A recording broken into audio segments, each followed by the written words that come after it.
और जो जीव यूं मात्र सोचता है कि राकेश पंडित जी भोजन छोड़ने से क्या होता है, ऐसा नहीं है। जगत के अनंतानंदी कसाय में बैठे जीव, मिथ्या गुणस्थान में बैठे जीव, इन सारे जीवों के अंदर की भावना को देख करके एकत्व में सभी को नहीं रखा जा सकता। आचार्य भगवंत प्रवचन सार में कुंद देव ने जब ऐ सुरासुर मणिसंध बंदिदम धोई घाई कमलम पड़मामी बड्डमाणम धम्मस्य गत्तारम, इस मंगलाचरण की गाथा का जब अर्थ किया है जयसेन स्वामी ने, तो उन्होंने दो दृष्टियों की व्याख्या की।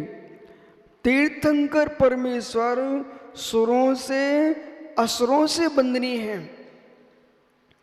पुनः प्रश्न किया, सुरों से असुरों से नरों से अमरों से बंदनीय परमेश्वर जो धर्म तीर्थ के करता है, सम्यक दृष्टि जीव अरहंत की वंदना करें, असुर हो जाए। असुर हुआ है इसका मतलब सम्यक की आराधना हुई है। सम्यक की आराधना के साथ परमात्मा की आराधना करेगा, वो जीव नियम से असुर नहीं बनेगा, सुर ही बनेगा। तो जो जीव सम्यक की आराधना के साथ द्रव रत्नात्रि की आराधना करता है, सम्यक की आराधना के साथ पंच परमेश्वरी की आराधना करता है प्रशस्त भावों से, वो जीव असुर बनता है। पर जो सम्यक सहित आराधना करेगा वो असुर नहीं बनेगा, वो सुर ही बनेगा। इस विषय को भी समझना चाहिए। परंतु पंच परमेश्वरी की आराधना और रत्नात्रय की साधना विफल कभी नहीं जाएगी। नरक से तो बच गया, त्रिंच से तो बच गया, पशु तो नहीं बना, नारकी तो नहीं बना, मनुष्य भी नहीं बना, देव जाति का देव बना है। लेकिन वो विषय अलग है कि असुर बनकर के देव दुर्गति हो गई। फिर भी सामान्य मनुष्यों की अपेक्षा से उसका सुख अधिक है, इंद्रिय सुख। ऋषिक नातंकम दीर्घ काल प्लोलतम पलालतम नाके नाकम सवम सुखम नाके नाको क्षामी। जो ऋषिचक इंद्रियजन सुख है वो देवों का मनुष्यों की अपेक्षा से अनातंकित है। मनुष्यों का जो सुख है आतंक युक्त है। आज आपने संपत्ति कमाई, धन कमाया, लुटेरा लूट ले गया। आप धर्मात्मा हैं, श्रेष्ठ हैं, मंत्री पुत्र, बेटा धर्मात्मा परिवार में जन्म लेना तुम्हारा पुण्य है ही। मित्र ध्यान रखना, पड़ोसी का धर्मात्मा मिलना भी पुण्य है।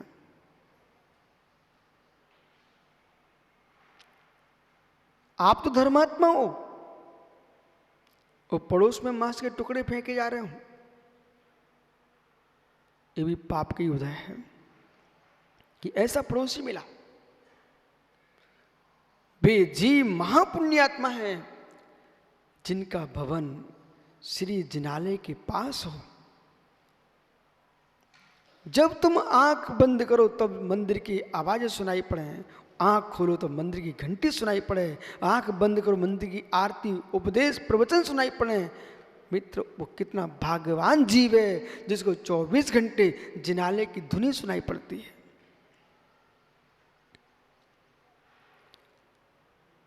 पर नई श्री जिन मंदिर के पास तुम्हारा भवन, कम से कम ऐसे स्थान पर निवास करना जहां पड़ोस के भवनों में गाली की आवाजें ना आती हों, वहां पर भी भगवान के नाम की धुनी आती हो।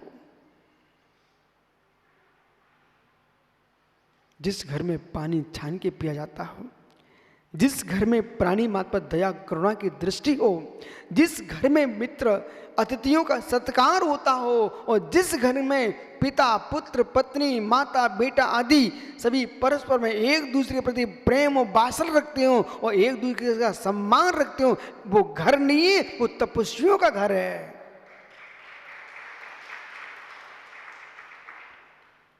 जहां सुबह से शाम तक खाओ पियो, लड़ो झगड़ो, कलह क्लेश, ऐसी आवाजें आती हों, ये बेचारे नरक के नारकी आकर इकट्ठे हो गए हैं।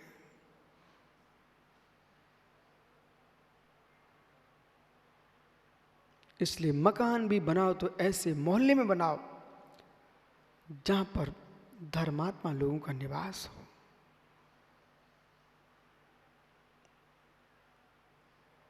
व्यवहार के लोग बाहर के देखें ये मनुष्यों का घर है, पर तुम्हारे भाव देखें ये भविष्य के साधुओं का घर है।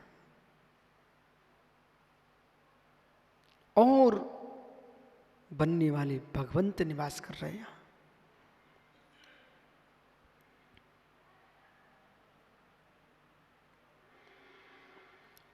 पड़ोस में सुख होगा तो तुम्हारा घर सुखी रहेगा। एक कभी मत सोचना कि पड़ोसी दुखी रहे, अरे पड़ोसी दुखी होगा तो बाद में दुख तो तुम्हारे घर में आएगा ना। पड़ोसी घर में आग लग गई तो वायु की चपेटें तुम्हारे घर में ही लेके आएंगे। पड़ोसी में कोरेना हो गया तो बेटा तुम भी घबराओगे कि नहीं घबराओगे? तो जैसे कोरेना पड़ोसी में हो जाए तो घबराने लगती हो, ऐसे पड़ोसी को दरिद्रता आ जाए तब भी घबराओ, क्योंकि यदि इसके घर में दरिद्रता आएगी तो कूदेगा तो मेरे ही घर में ना, फिर डाका डाल ले। इसलिए हर घर में सुख हो, हर घर में शांति हो।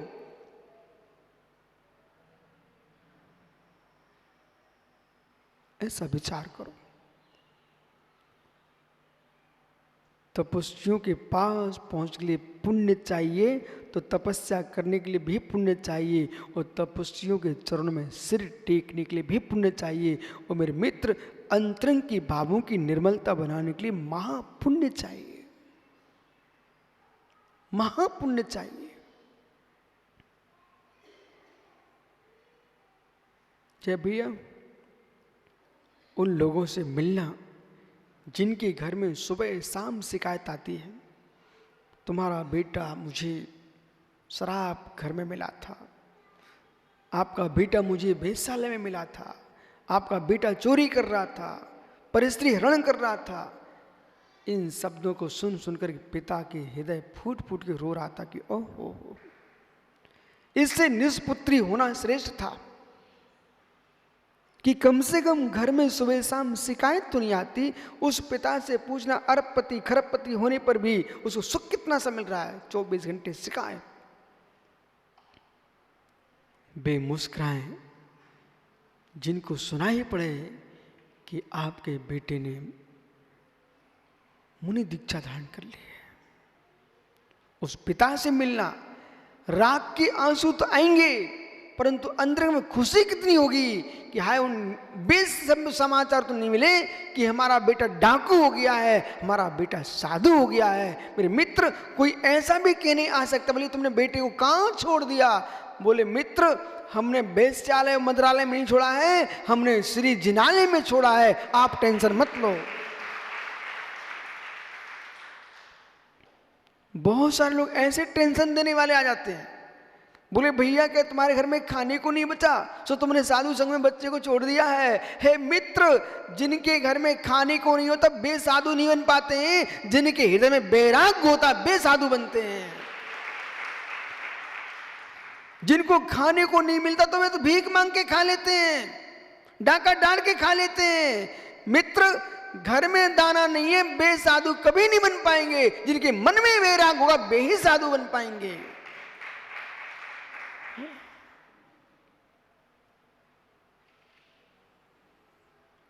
तपस्या वे ही कर पाएंगे जिनके पास देह बल, पुण्य बल, आत्म बल जिनके पास है, 3 बल से युक्त हैं वे ही तपस्या कर पाएंगे।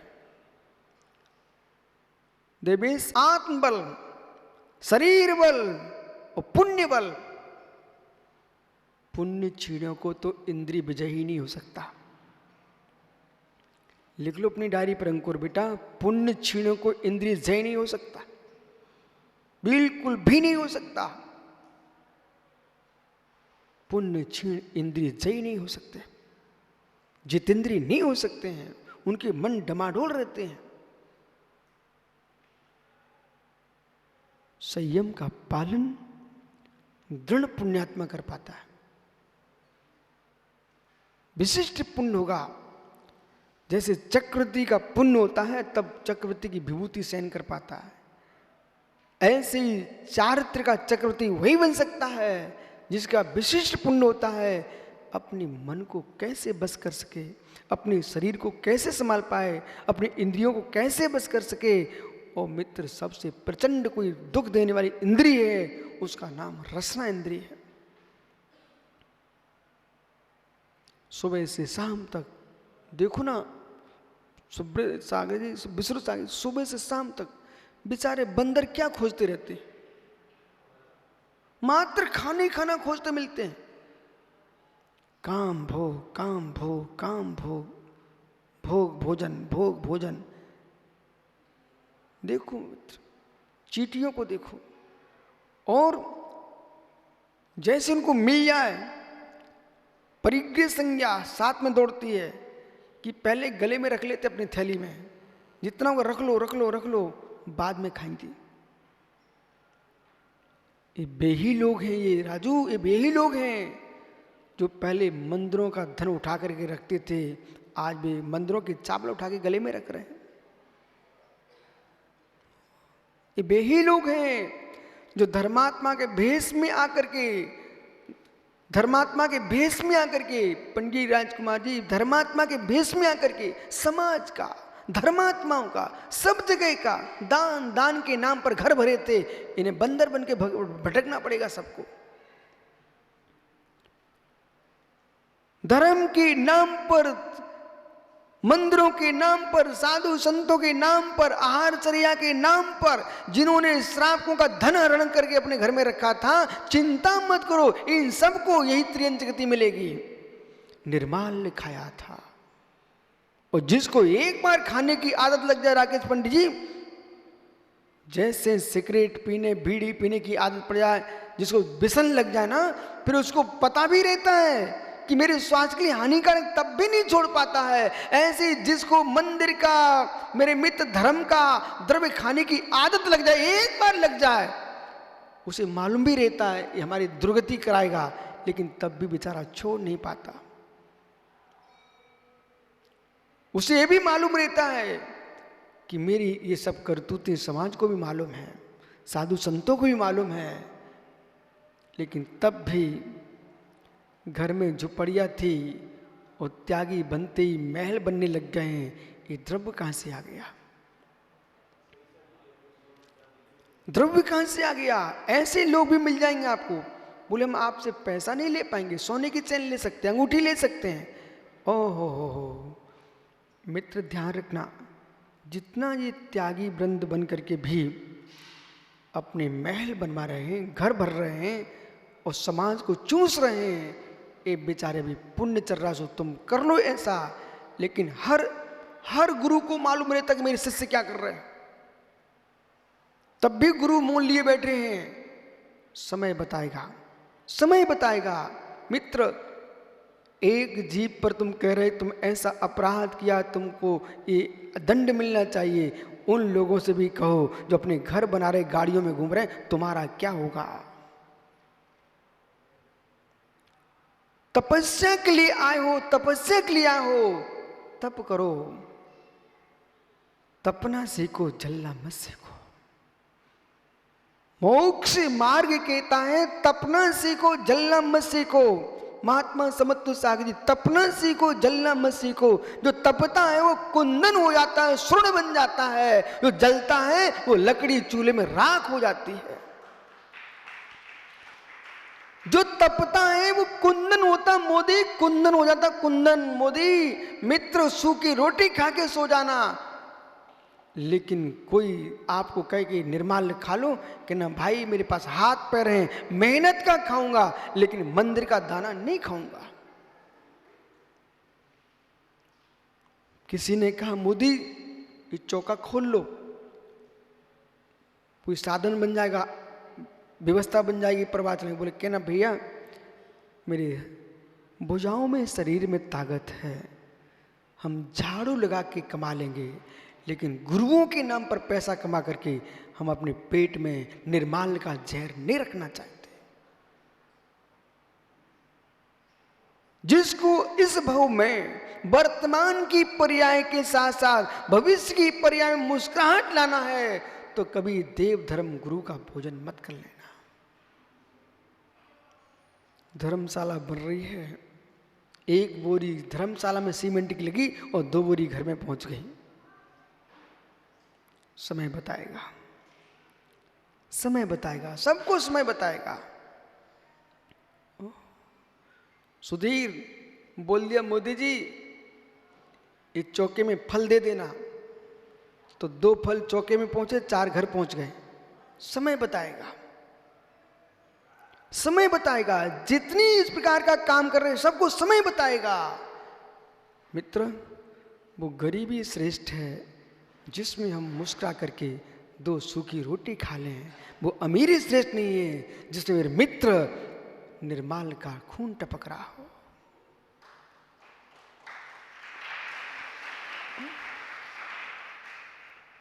मोदी जी यदि आपकी कमाई के 2 सिक्के रखे हैं और किसी व्यक्ति ने आपको चोरी का निर्माल का द्रव्य दे दिया, अपने सिक्कों में मिला के मत रखना।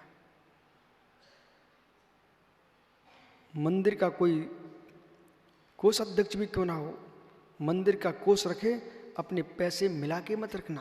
बोले क्यों? जैसे कि रुई के अंदर अग्नि का गोला रखोगे तो रुई के ढेर का क्या होगा? रुई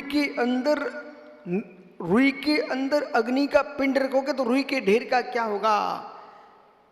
जैसे रुई का ढेर खाक हो जाएगा, ऐसे मेरे मित्र मंदिर का द्रव्य अपने द्रव्य में मिला के रखोगे, तुम्हारा द्रव्य खाक हो जाएगा। सुखानंद भैया ये सारे देश के कोषाध्यक्षों से कह देना, युवाओं से कह देना, बेटा मंदिरों की सेवा करना तुम्हारा धर्म है, पर मंदिर का द्रव्य का इधर उधर करना तुम्हारा बिल्कुल भी धर्म नहीं है।